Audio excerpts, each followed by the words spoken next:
তাঁত বুনে কাল হলো তার এরোগরু কিনে। আরও ভারতের পতাকা পারান বাংলাদেশিরা। ভারত কী করতে চলেছে? গঙ্গার সঙ্গে যে চুক্তি রয়েছে, মানে গঙ্গার জল নিয়ে বাংলাদেশ ভারতের চুক্তি, যেটা ইন্দিরা গান্ধীর আমলে হয়েছিল, সেই চুক্তি শেষ হয়ে যাচ্ছে 2026-এ। তার আগে জলবোমা ফাটিয়ে দিয়েছে বাংলাদেশের উপরে। এবার অনেকে বাংলাদেশের লোকজন এসে গালাগালি করবে, আমাদের জল বন্ধ করলে এই করবো ওই করবো, ব্যাংক করবেন। আপনাদের অকাতই নেই, কোনো অকাত নেই। আপনাদের দেশ দখল করে অন্য দেশ তাদের নিজস্ব সিলেক্টেড পার্সনকে আপনাদের মাথার উপরে বসিয়ে দেয়। আপনারা কিছু করতে পারেন না। ভারতের বিরুদ্ধে কি করবেন? যেখানে আপনার পাশের বাড়ির সঙ্গে আপনার ঝগড়া হলে আপনি চুপচাপ গুটিয়ে যান। কেন? পাশের বাড়ির লোকটার মাথার উপরে মোহাম্মদ ইউনূস রয়েছে। তাই আপনি চুপচাপ সেই লোকটা যদি ফেসবুকে বা ইউটিউবে ভারতের কোনো লোকের এগেনস্টে কমেন্টস করে, আমরা দেখে নেবো, আমরা বুঝে নেবো, চাল ফট, তোর ক্ষমতাই নেই। ভারত জল বন্ধ করে দেবে। কী করবি? পাকিস্তান কিছু করতে পেরেছে? সিন্ধুর জল বন্ধ করে দিয়েছে। কী করেছে?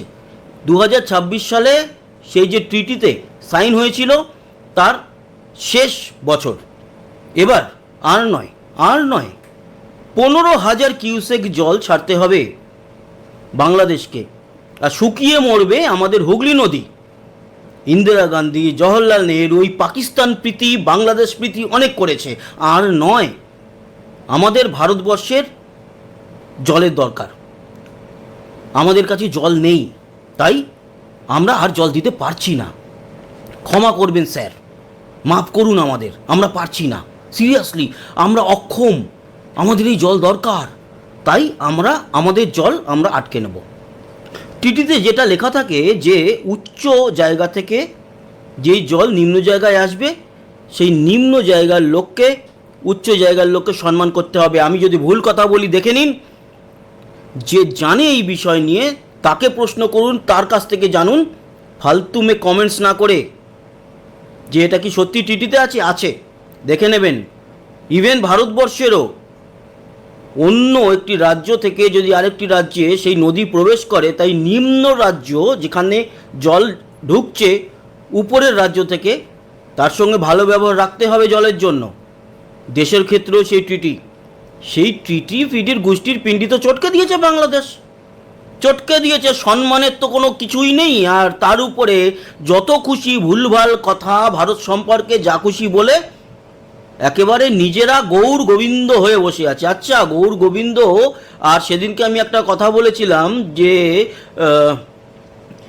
ইরানের উপরে আক্রমণে যারা মাথায় হাত তুলে গৌরনিতাই বলে নাচছেন, আমি গৌরনিতাই আর গৌর গোবিন্দর কথা ছোট করিনি, যারা নাচছে তাদেরকে ছোট করেছি। গৌর গোবিন্দ গৌরনিতাই অনেক উপরের ব্যাপার, তাদের নাম ধরে যারা নাচছে তাদের কথা বলেছি। তাই অনেকে ভুল বুঝেছে, আমার কিছু এসেও যায় না তাতে।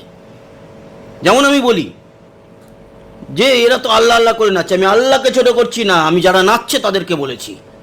জানোয়ারের বাচ্চার আল্লাহর নাম নিয়ে কথা বলারই অধিকার নেই, সেই রকমই আর কি।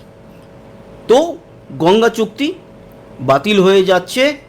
ফারাক্কা থেকে আমাদের হুগলি নদীতে জল পুরো এবার প্রেসার দিয়ে ঢোকানো হবে। কলকাতাকে আবারও টপ লেভেল বন্দর তৈরি করতে হবে। কারণ আমরা অনেক দয়া দাক্ষিণ্য দেখিয়েছি, দয়ার দাক্ষিণ্য এই সমস্ত কেউ বোঝেই না, কেউ বোঝে না। বাংলাদেশ পাকিস্তান এরা বুঝবে না। এই যে কংগ্রেসের আমলে সিন্ধু জলচুক্তি কি ছিল, টোটাল জল ওদের যাবে, আমরা আঙুল চুষবো। আমাদের ভিতর থেকে আসা নদী। আরে বাবা, বাংলাদেশ কোথা থেকে জন্মেছে? ভারতের মধ্যে থেকে। ও তো ভারতেরই তো ভূগোলের মধ্যে থাকে। পাকিস্তান আমাদের ডান ঘাড়ের উপর একখানা ওই ক্যান্সার হয়ে রয়েছে, সেই ক্যান্সারকে জল সাপ্লাই করব আমরা। আর কেউ যদি বলে আমরা আন্তর্জাতিক আদালত যাব, কোর্ট যাব, এই করব ওই করবো, কর না, কর। পাকিস্তান তো বলেছে সিন্ধু নদীর জল যদি আটকে যায় তাহলে নাকি যুদ্ধ হবে, রক্তবন্যা হবে। দে ভাই, দে দে, আমরা তো চাইছি, কর। আমরা তো ওত পেতে বসে আছি, তোরাই তো করছিস না। মুখে বলে কিছু হবে না, আমরা করে দেখাচ্ছি। গঙ্গা জলচুক্তি, তিস্তা জলচুক্তি, পুরো গোষ্ঠীর পিণ্ডি চটকে যাবে এবার বাংলাদেশের। কারণ বাংলাদেশ হচ্ছে গিয়ে নদীমাতৃক দেশ বলা হয়, আর নদীর প্রবেশ ম্যাক্সিমামই ভারতের মধ্যে থেকে। তাই এবার ভারত যদি আটকে দেয় জল, তোমরা যেখানে খুশি যাও, আন্তর্জাতিক আদালতে যাও, এর পায়ে পড়ো, ওর পায়ে পড়ো, যা খুশি করো, কিচ্ছু হবে না, কিচ্ছু হবে না। আরও পারাও, ভারতের পতাকা পারাও, ভারতের জাতীয় সঙ্গীত নিয়ে যা খুশি তাই করো, উল্টো পাল্টা বলো, গালাগালি দাও ভারতকে, উল্টো পাল্টা কথা বলো, কাফের হয় না ভারতীয়রা? যা খুশি তাই বলো, যা খুশি করো, যা খুশি, যা খুশি, বাট আলটিমেটলি কিচ্ছু করতে পারবে না। তোমাদের ওই থাকে না, অপরাধ করতে করতে করতে করতে লিমিটেশনের বাইরে চলে গেছে, চলে গেছে। এবার তোমরা হাত জোর করে ক্ষমা চাইলেও হবে না। তার কারণ হচ্ছে, তখন কোথায় ছিলে বাবা, যখন ভারতবর্ষর উপরে এত উল্টো পাল্টা লেভেলে কমেন্টস করছে তোমাদের দেশ? পাকিস্তান ভারতের যখন একটা কনফ্লিক্ট চলছে, তোমরা মিথ্যা খবরে ঈদের আনন্দ অনুভব করছো। পেহেলগাঁওতে মানুষের নাম জিজ্ঞেস করে করে তাদেরকে গুলি করে মারা হয়েছে, তোমরা ঈদের আনন্দ পালন করছো। করো না, কোনো অসুবিধা নেই, আনন্দ সবাই করতে পারে, যে কোনো জিনিস নিয়ে করতে পারে।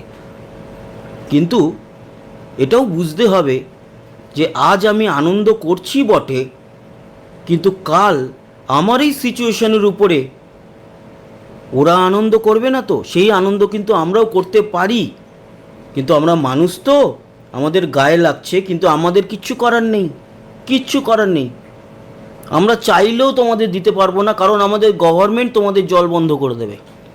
আমরা যদি মানে ওই হাসি কান্না পরিবেশে গিয়ে আমাদের গভর্নমেন্টের পাইব না, আমার বাংলাদেশে প্রচুর বন্ধু আছে আর এগুলো করা উচিত না, আমার গভর্নমেন্ট শুনবে না, উল্টে আমার পেছনে লাথি মেরে আমাকে বলে তুই বাংলাদেশে যা, তুই পাকিস্তানে যা, এরকম করবে। তো আমি কি করব? আমার কিছু করার নেই, আমাদের কারুরই কিছু করার নেই। যা করেছেন আপনারা নিজেরা করেছেন, আপনারা নিজেরাই মাটি খুঁড়ে আপনারা আপনাদের কবর নিজেরা তৈরি করেছেন। ভালোই হয়েছে, তার কারণ হচ্ছে আপনারই তো চেয়েছিলেন ভারত বয়কট করতে। ওভারঅল ভারত বয়কট যদি না করতে পারেন, তাহলে আপনাদের যে আন্দোলন, সে আন্দোলন তো পূর্ণতা পায় না। পূর্ণতা আপনারা তো করতে পারেননি, আমরা পূর্ণতা দিয়ে দিচ্ছি যে ভারতের জল, বস্ত্র, অন্ন, বাসস্থান যা কিছু ছিল সব বন্ধ, সব বন্ধ। অবভিয়াসলি আপনাদের তো বরঞ্চ দুহাত তুলে আশীর্বাদ করা উচিত ভারতের, যে আপনারা যতটা পর্যন্ত গেছিলেন, ওই ম্যাক্সিমাম হলে টোটাল 100%-এর মধ্যে 5%, সেখানে আমরা বাকি 80% করে দিয়েছি, 85% কমপ্লিট হয়ে যাবে। এখন অনেকে বলবে বাকি 15% কেন ছেড়ে রাখলেন? আরে বাবা, হাওয়া বাতাস সেগুলো কি আমরা রাখতে পারবো আটকে? ওটা তো উপরওয়ালার দান, ওগুলো তো যাবেই, ওগুলো কি আর আটকাবো? বাট আকাশসীমা বন্ধ করে দিলে আরও 10% যাবে, 5%-এর হাওয়া বাতাস খেয়ে বেঁচে থাকবে। এই তো, আরও করুন বয়কট, অসাধারণ। আর মোহাম্মদ ইউনূসের পায়ের সামনে পড়ে থাকুন, চেটে দিন পা। মাঝে মাঝে এদিক ওদিক বিদেশ যাচ্ছে না, যেখানে কেউ পাত্তাও দেয় না, সেখানে গিয়েও তো পায়ে ধুলো লাগে, সেগুলো চেটে ফেটে দিন। পরিষ্কার রাখতে হবে না আপনাদের, যিনি মাথার উপরে রয়েছেন, বিরাট ব্যাপার। কবর নিজেরা খুঁড়েছেন, কবরে আপনাদেরই ঢুকতে হবে। আর জাস্ট কি হয়েছে বলুন তো, কবর খোঁড়া হয়ে গেছে, কবরের সামনে এসে বসে আছেন, কান্নাকাটি করছেন, আমাকে কবরে যেতে হবে, আমাকে কেউ বাঁচাও। কেউ নেই, কেউ নেই। তার কারণ আপনি যে পাশের লোকটার দিকে তাকাচ্ছেন, যাকে বাঁচাতে বলছেন, তার কবরটা তার পাশেই খোঁড়া রয়েছে, সে ওখানে ঢুকবে, সে আপনাকে বাঁচাতে বলছে, আপনি ওকে বাঁচাতে বলছেন। কিন্তু বাঁচানোর যে লোক ছিল, সেই লোকটাকেই আপনারা জুতোর বাড়ি মেরে বিরাট বড় নাম কামিয়েছেন, তাই না? আর এতদিন ধরে আপনারা জানতেন বাংলাদেশকে নাকি ভারত চুষে নিয়েছে। আসলে উল্টো, উল্টো। 80% জল বাংলাদেশ পেয়েছে, 20% জল ভারত পেয়েছে। ইন্দিরা গান্ধী করে গেছে, ওদিকে জওহরলাল নেহরু করে গেছে পাকিস্তান আর বাংলাদেশের সাথে। আমাদের ভারতের জল তাদেরকে দিয়ে দিয়েছে, আমাদের ভারতের অনেক জায়গা শুকিয়ে গেছে। ব্রহ্মপুত্র, ব্রহ্মপুত্রতে যদি চীন বাঁধ লাগায় আমাদের ভালো, কারণ ব্রহ্মপুত্রর এক্সেস জল আমাদের আসামে বন্যা তৈরি করে দেয়। আর আমরা তাহলে বাঁধ যদি লাগিয়ে নিই তাহলে বাংলাদেশের মধ্যে তো জলই থাকবে না। চায়নাকে দিয়ে আপনারা ব্রহ্মপুত্রতে বাঁধ লাগান, আমরা সেটাই চাই। মাঝের জল ধরে রাখার ক্ষমতা আমাদের আছে, আমাদের 5,500-এর উপরে বাঁধ, আমরা সেখান থেকে আবার জলবিদ্যুৎ তৈরি করে আমরা আমাদের ইলেকট্রিক সার্ভিসের পেমেন্ট কমাতে পারি। অতএব আপনারা বুঝে যান যে কুড়োলটা ভারতবর্ষ আপনাদেরকে মারেনি। কুড়োল তো কাঠ কাটার জন্য, যে কোনো কাজের জন্য রাখাই থাকে, সেই কুড়োলটা রাখা ছিল। আপনারা নিজেদের পা নিয়ে গিয়ে সেই কুড়োলের উপরে বাড়ি মেরেছেন। দায়িত্ব আপনাদের, এবার আপনারা বুঝে নিন, আমাদের আর কোনো দায়িত্ব নেই। জল আর যাবে না, ওই ম্যাক্সিমাম হলে 8-9 মাস, ব্যাস কমপ্লিট। তারপর আপনারা আপনাদের মতো, আমরা আমাদের মতো, যে যার নিজের জায়গায় থাকব। আপনিও নিশ্চয়ই সুখে থাকবেন, আমরাও নিশ্চয়ই সুখে থাকব। কেউ খারাপ থাকুক চাই না, কিন্তু ভালোকে থাকবে আর খারাপকে থাকবে সেটা নির্বাচন মানুষ নিজেই করে। আমি ভালো থাকার নির্বাচন আমার মতো করেছি, আপনি আপনার মতো থাকার নির্বাচন আপনি করেছেন। যে যেইভাবে থাকতে ভালোবাসে সে সেইভাবেই থাকবে। আর একটা জিনিসও ভাবতে হবে, যার যেরকম কোয়ালিটি তারা তাদের দেশের নেতা সেরকমই পাবে।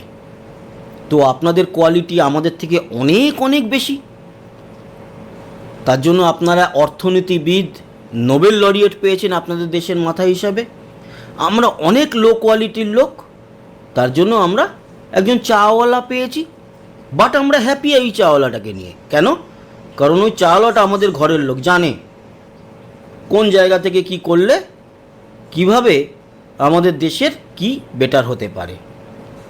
তার কারণ সে চাওয়ালা থেকে উঠেছে, জীবনটাকে পুরো দর্শন করতে করতে গেছে। আর যে নোবেল লরিয়েট, তথাকথিত শান্তির দূত, অর্থনীতিবিদ, তার জন্মই হয়েছে সোনার চামচ মুখে নিয়ে। সে কোনোদিন গরিবই দেখেছে? রাস্তার ফুচকাওয়ালাকে দেখেছে তার সংসারটা কিভাবে চলে? সে কখন একটা চাওয়ালাকে দেখেছে, নাকি সে বাজারের সবজি বিক্রেতাকে দেখেছে? সে চিন্তা করবে তার লেভেলের লোককে নিয়ে, যারা ব্যাংকের কোনো একটা প্রেসিডেন্ট, কোনো একটা বড় সংস্থার সিইও, কারণ তার সেটা লেভেল, সে তাকে নিয়ে ভাববে। আপনার মতো গরিব মানুষকে নিয়ে ভাবার ক্ষমতা বা লেভেলই তার নেই, কারণ সেই লেভেলে সে ছিলই না।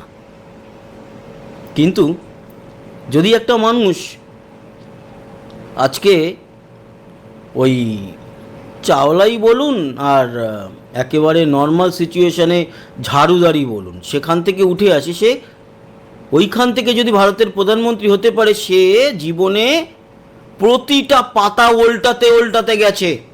যে একটা ক্যাটারিং সার্ভিসে কি হতে পারে, একটা এইখানে কি হতে পারে, একটা ঝাড়ুদারের জীবনে কি হতে পারে, একটা সবজি বিক্রেতার জীবনে কি হতে পারে, একটা মাছওয়ালার জীবনে কি হতে পারে, একটা রিক্সাওয়ালার জীবনে কি হতে পারে, আর একটা ব্যাংকের ম্যানেজারের ক্ষেত্রে কি হতে পারে। সমস্তটা দেখতে দেখতে গেলে যে অভিজ্ঞতা তৈরি হয়, তাই দিয়ে দেশ চালানো আর উপরে উপরে দেশ চালানোর মধ্যে পার্থক্য থাকে।